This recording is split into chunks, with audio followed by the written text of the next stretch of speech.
Good morning, nerds. And the AAA industry is in free fall. Like it is. We have reached a fever pitch, I think, this year on the AAA industry and how bad it's getting out there. So, yeah, with all that, let's get into it, shall we?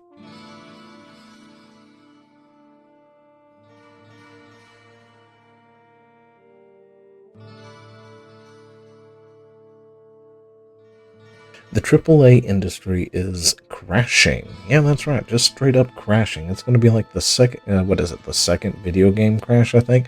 Question of who's going to win. My money is actually bet on Nintendo, to be totally honest, out of the big three, right? I mean, I have various reasons for that, and I'm not even like, some Nintendo or anything like that. It's just Nintendo has put itself in a very good position, even though there are plenty of things to criticize about the company. But yeah, so we've got the industry in total freefall to the point that, even those higher up in there, like, they know there's an issue.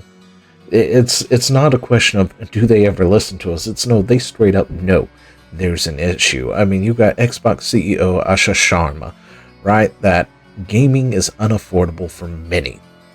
But yeah, I mean, they know that gaming is unaffordable. I mean, heck, it wasn't that long ago. Who was it? Maybe it was PlayStation or somebody. I think it's PlayStation is leasing consoles out over in the EU. They've got like some kind of lease program where you can pay them, monthly. And Xbox wasn't that far long ago either, talking and dropping hints about, you pay subscriptions for everything. What if you had a subscription for, like, I don't know, your Xbox, hinting at this whole idea of cloud gaming? It's like the Xbox is gone kind of deal, and their future for gaming is to pay them $15 a month to have access to everything kind of deal, and that they can just take away whenever they want, of course. But instead of actually having an Xbox, you can then stream it like Netflix. And, on one hand, I appreciate that sort of thing. Like, Game Pass is a great thing. I really do. I really do believe in Game Pass. It is a great thing. However, I also understand all the downfalls with it, how bad that affects developers and other things. Like, that is not the future that they want it to be. At least it can't be right now. It doesn't have the ability to do that. But then they're also turning around, acknowledging the fact that gaming is unaffordable. And oh, by the way, Xbox is increasing the prices of the Xbox Series X and S consoles starting in August.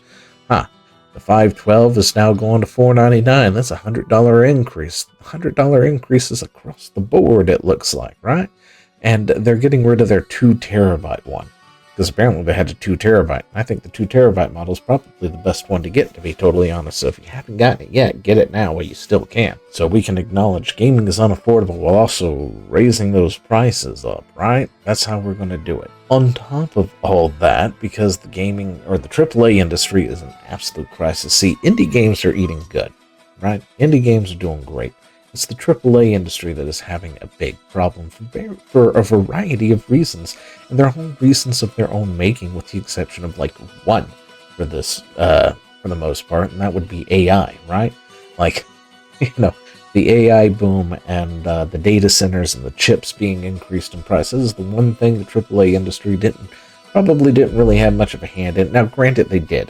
They all invested in AI. But, it's not to the detriment that other things, like when they've been hiring via DEI, when they hire consultants who know nothing about the games, who, when they purposely make a game tamer and losing its teeth and all that good stuff just for the sake of the so-called modern audience that doesn't actually exist, and then the game flops. But yeah, we've got Xbox also reporting that we have a report that Xbox is ending contracts and cutting vendors ahead of a massive wave of layoffs, which we just talked about, a lot of layoffs that they were doing. The PR agency assembled is set to start layoffs today, sources Bloomberg's Jason Schreier. But of course, we've also got Microsoft is reportedly considering selling Xbox. That's right, they're thinking of just spinning off Xbox at this point. Microsoft might be done. Maybe they're out of the games. Maybe the gaming sector has failed so hard for them that they just want to be done with it. I mean, Microsoft went through and just bought and bought and bought. And the question was, like, are they buying companies out of their means at this point. Like, they are spending buku monies on things like Bethesda, Activision, King, Blizzard Entertainment, and they are just taking in all of these companies. And at first, it seemed like it was a good thing for the most part because it was Microsoft, but also back then we didn't know about Microsoft what we do now, right? Where they've got this whole thing. It's like, if you do this, you have to deal with situational disabilities and blah blah blah BS like that, right? And we've already talked about some of this here with a fourth one added to the list now. Microsoft could be reportedly shutting down 4 Xbox studios if it can't find buyers for them. Like I said, one of the options these studios had was to get bought by somebody else. If not, there's a high likelihood they get shuttered because they're not doing anything worthwhile. But we've got Double Fine Productions, which we already talked about, Undead Labs, which we didn't talk about, Compulsion Games, which we talked about, and Ninja Theory, which we already talked about. And, we're looking at a lot of jobs in the hundreds here that are going to be completely gone in the blink of an eye. And to be honest, they have nobody to blame except for themselves with this because of their policies, what they hire, and how they go about doing things. But to just keep hammering it home that AAA industry is in one foot in the grave, we're talking about next-gen PlayStation, Xbox consoles that could cost anywhere over, like around $1,000, with console gaming being a luxury. That's right, gaming is now for the rich, guys. I don't know what to say about that. What used to be everybody's favorite pastime is, you've got something to play on, hold on to it as long as you can, because it's going to be like, I guess, get yourself a good computer and just hold on to it at this point. And that's, it sucks because I've been holding on to my PC for like 10 years. It needs some upgrades. It's not getting them anytime soon. The price is too high. I should have done it beforehand. And to continue with that $1,000 mark, we've got PlayStation reportedly already talking about how they're making a PlayStation 6. Now, I heard somewhere that they wanted to enter the handheld market. I'm going to find that. We'll do a video about it tomorrow or something. But, yeah, we're talking $960 in materials to manufacture. You also have PlayStation talking about how they're talking about how they don't want to sell consoles at a loss. So what happens is, for the most part, to get you in the ecosystem, they have actually largely for decades been selling at a loss. You get into the ecosystem, they sell you the games. The problem is, because of the way these people have decided the modern audience is their audience and whatnot, and trying to stretch themselves out like that, they've reduced their exclusives, things that actually bring you to the console. It's why I keep saying that if Nintendo ever decides to start launching their first party stuff on PC, it's over for the Switch. Well, for the Nintendo anyway. Maybe the Switch will hold on a little bit longer because it is a handheld and whatnot, but for the most part, like, it would be over for Nintendo when it comes to consoles if it ever does that, because the only thing that keeps it around right now is that's the only place you can get Pokemon. It's the only place you can really get Mario, Zelda, things like that of that nature. That is the only place you have to buy into their ecosystem, which is the only reason I think they keep staying around. The problem is PlayStation doesn't have that anymore for the most part, and neither does Xbox. Now, they are trying to reverse course on that. They really are. They've been trying to, and they've been talking about how they're going to be doing exclusives, this, that, and the other, but the question is, are they going to be able to continue to deny something like as large as the PC market now? Because the PC market is huge. We've already seen it in PlayStation, even though they want to sit there and talk about how, well, the PC sells for their titles, just don't do it, right? Like, they're just not that much. But if you actually go look at some of the more modern titles that launch simultaneously, see, if you looked at older titles where they waited a year before they released, it didn't do well on PC. It really didn't, because it took them a year or two before they moved it to the PC, and by that point, anyone who was interested in playing it has already played it, and everybody else has forgotten about it. But for games that they did release simultaneously on the PC, right? Or on multi-platforms and stuff like that, those games excelled for the most part. They probably outdid the console sales. I mean, you can look at Capcom games for that too, because Monster Hunter is a really good one. If you look at the other Monster Hunter games that came to console, they didn't do so hot when they came to PC. I mean, they did decent, right? But they weren't like a mega hit. But Wilds While this was a simul release across all platforms, including PC, the thing hit over 1 million just on Steam alone. Let that sink in.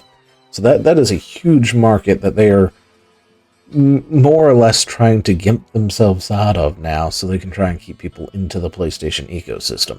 And to further with that, you've got the Steam Deck. The Steam Deck I was looking so forward to. I was hoping like 700, maybe even 600 if they could make it happen, for the Steam machine. But no, we're already out the gate over $1,000, and it could get worse, right? For the 2 terabyte, it's already looking at $1,300, and it could get worse. It could get so much worse.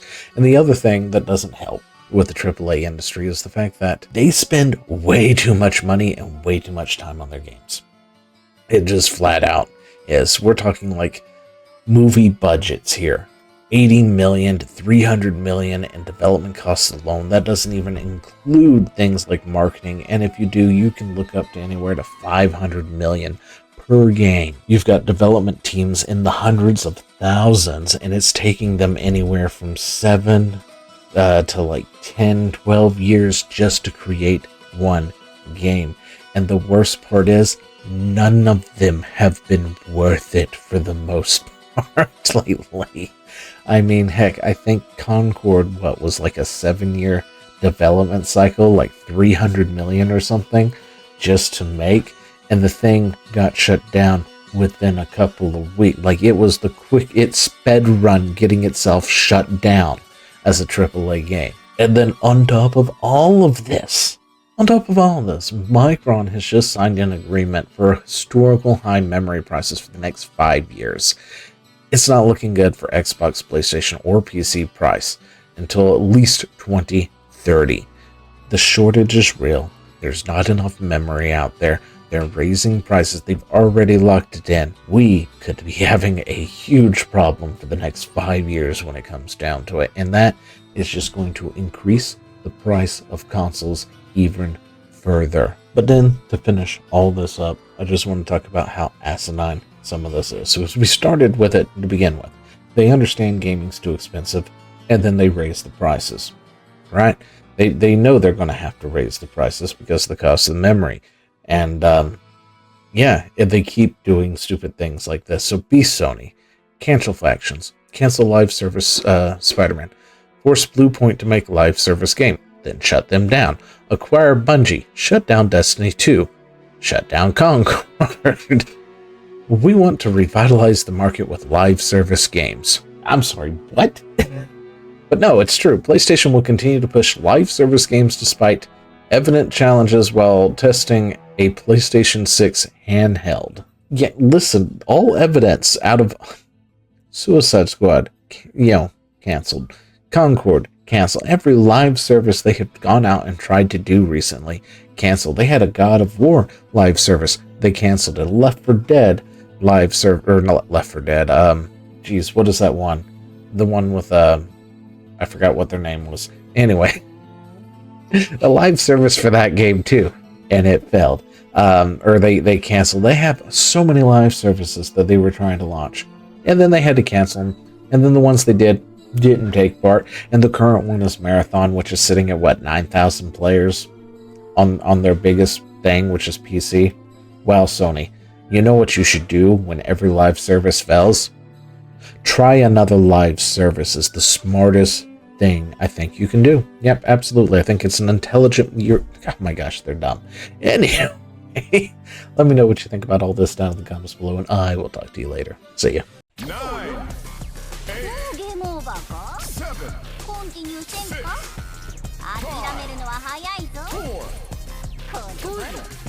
数字がゼロになる前にポチッとしてみる。Game over. 仕方ないね。またの挑戦を待っておるぞ。